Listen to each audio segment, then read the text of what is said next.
FEMA sheltering in place.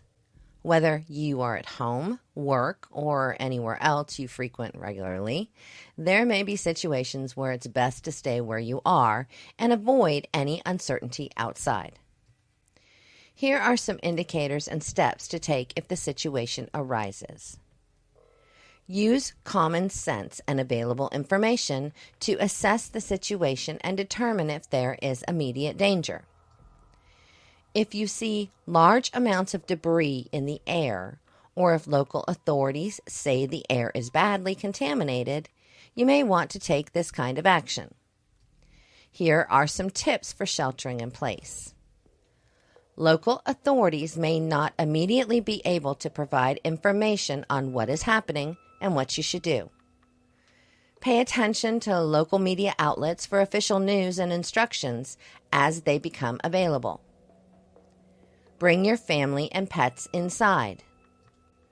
Lock your doors, close your windows, your air vents, and your fireplace dampers. Turn off your fans, your air conditioning, and your forced air heating systems. Take your emergency supply kit, unless you have reason to believe it has been contaminated. Go into an interior room with few windows if possible.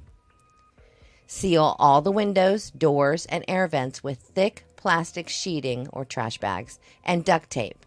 Consider measuring and cutting the sheeting in advance to save time.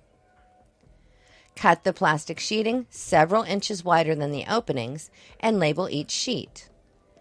Duct tape plastic at the corners first and then tape down all edges. Be prepared to improvise and use what you have on hand to seal gaps so that you create a barrier between yourself and any contamination. Sealing a room is considered a temporary protective measure to create a barrier between you and potentially contaminated air outside. This type of sheltering in place requires pre-planning by purchasing plastic sheeting and duct tape that you would keep in your emergency supply kit.